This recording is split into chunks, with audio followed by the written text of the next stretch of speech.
पहले तो बोला कि मैं राजी हूँ शादी के लिए, आप ले आओ। और जब मैं आ गई उसके 2-3 दिन के बाद ही उसकी सारी शर्तें स्टार्ट हो गई थी। ये मानती ऐसे नहीं रहेगी, वैसे रहेगी, कहती कि एनजीओ का वर्क हम दोनों ने करना था और अब तू अकेली घूम रही है, अकेली जा रही है, तो किसको पूछ के अकेली गई। कहती तुझे नहीं पता कि मैंने भी जाना था, मैं और बर्दाश्त नहीं करूंगी, क्योंकि अगर आज मैंने ये चीजें बर्दाश्त कर ली ना। आप लोग भी बड़े सारे लोग कमेंट कर रहे हो क्यों शादी की तूने दूसरी, लेकिन आप लोगों को पता नहीं है। हेलो गाइस, तो कल मैं बहुत ज़्यादा इमोशनल हो गई थी जब मैंने वो वीडियो शूट की, क्योंकि मैं बिल्कुल अकेली थी उस टाइम। और वो जिस हालत में मेरे को छोड़ के चले गए, मतलब मेरे को सिर्फ एक बार बताया कि हम लोग जा रहे हैं, और उस टाइम आपके सामने ही जो मैंने वीडियो में बोला था कि हाँ जाओ, उसके बाद ना मुझे रूप ने ना मेरे हस्बैंड ने एक बार भी नहीं पूछा। मतलब वही हमारा लास्ट डिस्कशन हुई थी इस टॉपिक पे और वो लोग चले गए। उसके बाद मैंने इमोशनल होके व्लॉग डाल दिया, और वो व्लॉग देखने के बाद उनका फ़ोन आया मेरे को। और जिस टाइम मुझे फ़ोन आया उस टाइम मैं बाहर थी, मैं एनजीओ के वर्क के लिए गई थी। वहीं पे उन्होंने मुझे फ़ोन किया, और ना मैं वो चीज़ भी रिकॉर्ड करना चाहती थी सीरियसली अब, क्योंकि उन दोनों ने मेरा इतना ज़्यादा पागल बनाया, तो फिर मैं क्यों उनके पीछे मरती रहूँ, मैं क्यों अपनी फीलिंग्स ऐसे बंद करके रखूँ, क्यों ना मैं अपनी फीलिंग्स शेयर करूँ किसी के साथ भी। हम लोग एनजीओ का ओपनिंग कर रहे हैं, वुमेन्स की हेल्प कर रहे हैं, हम लोग बोल रहे हैं कि हम लोग वुमेन की हेल्प करेंगे, तो मैं अपनी हेल्प क्यों ना करूँ पहले।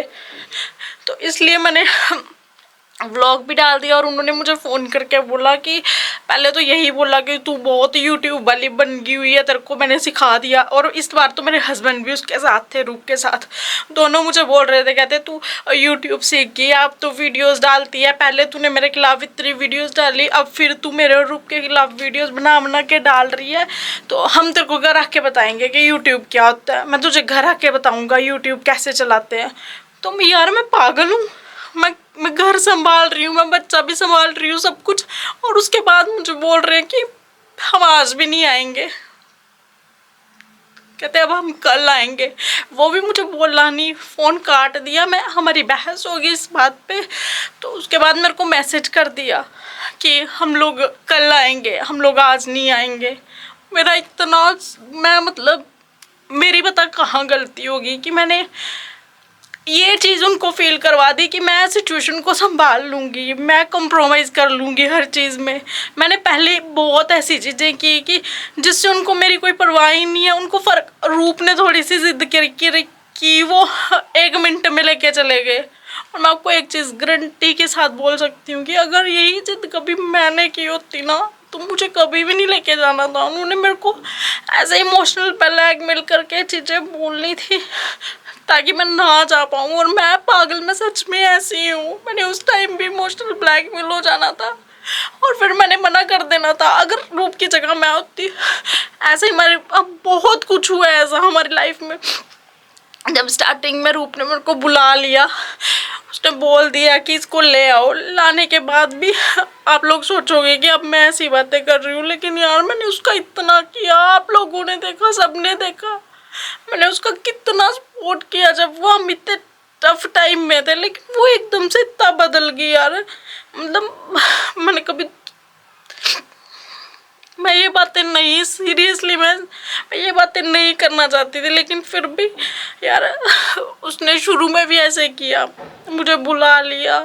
उसके बाद पहले तो बोला कि मैं राजी हूँ शादी के लिए, आप ले आओ। और जब मैं आ गई उसके 2-3 दिन के बाद ही उसकी सारी शर्तें स्टार्ट हो गई थी। ये मानती ऐसे नहीं रहेगी, वैसे रहेगी, आप मेरे साथ सोओगे। और बहुत टाइम ऐसा भी हुआ था उस टाइम जब मैंने अकेले भी निकाला था, लेकिन फिर भी यार उस टाइम मेरे दिमाग में ये आता था कि अब मैं आ गई हूँ, है ना, हम लोगों ने फैमिली बन के रहना है, हम लोगों ने एक दूसरे के साथ रहना है। और मेरे हस्बैंड भी मुझे ये बोलते थे कि तू छोटी है, तुझे ये चीज़ें समझनी चाहिए कि रूप बड़ी है, उसने इतना बड़ा कॉम्प्रोमाइज़ किया है ना, उसने तेरे को लाने में मेरी हेल्प की है, तो तुझे उसकी बात माननी चाहिए। और हमेशा मैंने भी यही सोचा कि उसने इतना बड़ा सेक्रीफाइस किया तो मुझे उसकी बात माननी चाहिए। उस टाइम उसने इतनी शर्तें रखी, आप इसके साथ यहाँ नहीं जाओगे, आप ये नहीं करोगे, आप लोग और वो उसने हमें कहीं भी नहीं, कभी भी, कभी 10 मिनट के लिए भी कहीं अकेले नहीं जाने दिया, कभी भी नहीं। और मैंने कभी उसको ये चीज़ें बोली नहीं, मैंने कभी उसको ये चीज़ें रियलाइज़ ही नहीं करवाई कि ये तूने ऐसा नहीं किया, तूने हमें जाने नहीं दिया। कब मैंने ये सोचा कि ठीक है यार, फैमिली है, अब हमें रहना तो साथ में ही है ना, तो ठीक है। जैसे और भी बहुत सारी बातें हैं यार। अब इस टाइम पे मैं करूँगी तो आप लोग पता नहीं क्या सोचोगे कि मैं भी उनकी तरह बन गई हूँ और यूट्यूब पे आके अपनी सारी स्टोरियाँ बता रही हूँ। पर यार अब मेरे से बर्दाश्त ही नहीं हो रहा। आप भी फ़ोन करके बोल रहे हैं कि हम आज भी नहीं आएंगे, हम कल आएंगे। मैं यहाँ अकेली यार क्या क्या संभालूँ, अकेले घर संभालूँ, बच्चा संभालूँ या और काम संभालूँ। ये सब कहने के बाद और एक चीज़ और बोल रही थी वो मुझे आज, कहती कि एनजीओ का वर्क हम दोनों ने करना था और अब तू अकेली घूम रही है, अकेली जा रही है, तो किसको पूछ के अकेली गई। कहती तुझे नहीं पता कि मैंने भी जाना था और तूने मेरा वेट क्यों नहीं किया। यार मैं क्या, उसको भी पता था कि हमारा एनजीओ का वर्क चल रहा है, हमारे पेपर साइन हो रहे हैं, सब कुछ हो रहा है।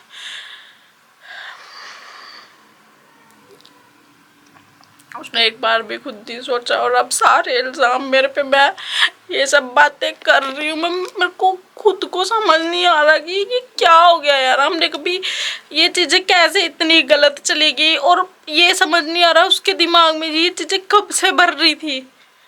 ये ऐसा नहीं है कि ये आज की चीज़ें है, ये बहुत टाइम की चीज़ें होंगी जो उसके दिमाग में होंगी, तभी वो एकदम से ऐसे निकली है।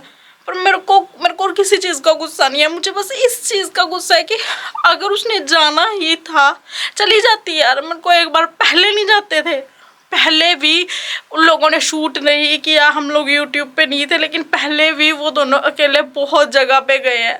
अभी भी मेरे को बोल देती मैंने जाना है तो मैं उसको अलो कर, मैं बोल देती कि जाओ घूम आओ, लेकिन इतना झगड़ा करके, इतना कुछ करके अभी वो दोनों व्लॉग डाल रहे हैं, इतना एंजॉय कर रहे हैं। उनको एक मिनट के लिए, एक मिनट, एक बार उन्होंने उस व्लॉग में ये नहीं बोला कि हमें घर की याद आ रही है, हमारा मन नहीं लग रहा। बट हाँ ठीक है, अब अगर वो ऐसा कर रही है तो मुझे ऐसे लगता है कि मुझे भी अपने हक के लिए लड़ना चाहिए, मैं भी लड़ूंगी। अब मैं और बर्दाश्त नहीं करूंगी, क्योंकि अगर आज मैंने ये चीज़ें बर्दाश्त कर ली ना तो मुझे ऐसे लगता है कि ये चीज़ें कभी ख़त्म ही नहीं होंगी। अगर आज मैंने अपने लिए स्टैंड नहीं लिया ना तो मेरे को नहीं लगता कि मैं कभी फिर दोबारा स्टैंड ले पाऊँगी, क्योंकि अगर आज ये चीज़ें इतनी हद तक आगे बढ़ गई हैं, हमारी पूरी लाइफ यूट्यूब पे आके ख़त्म होगी, हमारा पूरा सब कुछ यूट्यूब पे आ ही गया अगर, तो ठीक है, फिर मैं क्यों पीछे हटूं। अगर वो वाइफ है तो मैं भी वाइफ हूँ, मैं कौन सा ऐसे आ गई थी। ये दोनों मुझे लेने गए थे तो मैं आई हूँ, मैं अपनी मर्जी से तो खुद तो नहीं चल के आ गई थी। तो ठीक, पहले मेरे मन में ये नहीं था कि मैं घूमने जाऊँगी या कुछ भी है, मेरे मन में दूर दूर तक ये चीज़ें नहीं थी। अगर वो वहाँ जाके भी अगर एक बार भी ये चीज़ रियलाइज़ कर लेती ना कि मैं गई हूँ, मुझे याद आ रही है कुछ भी, तो भी मैंने कुछ नहीं बोलना था। लेकिन अब नहीं, अब मैं भी जाऊँगी चाहे जो मर्जी हो जाए। मेरे हस्बैंड घर आएंगे तो मैं भी बोलूँगी कि मुझे भी जाना है। बोल रही है, मुझे फ़ोन पे भी बोल रही थी कि इसको मैं लेके आई थी, मेरी मर्जी है। तो आप लोगों को पता नहीं है कि वो मुझे किस सिचुएशन में लेके आई थी, और जो भी ये पंगा हुआ था ना वो सब हुआ भी उसी की वजह से था, ये सारा रूप की वजह से हुआ था।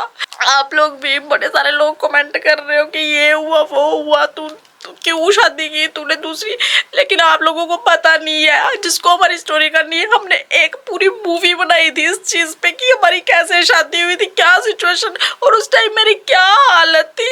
आप लोगों को नीचे ना सनी फैमिली दिख रहा होगा, आप उस पर क्लिक करोगे ना तो आप मूवी का आपको स्क्रीनशॉट भी दिख रहा होगा, सेम वही स्क्रीनशॉट पे आप सर्च करना, truth of two wife movie का नेम है, वहां जाके आप लोग देखना। आप लोग भी जो कमेंट कर रहे हो ना, मैं बहुत कमेंट ऐसे आ रहे हैं कि तूने दूसरी शादी क्यों की, तो आप लोगों को भी पता चलेगा कि क्यों की और कैसे हुई थी। आज ये रूप इतना मुझे बोल रही है, आप लोगों को समझ आएगी कि ये मुझे किस सिचुएशन में लेके आई थी।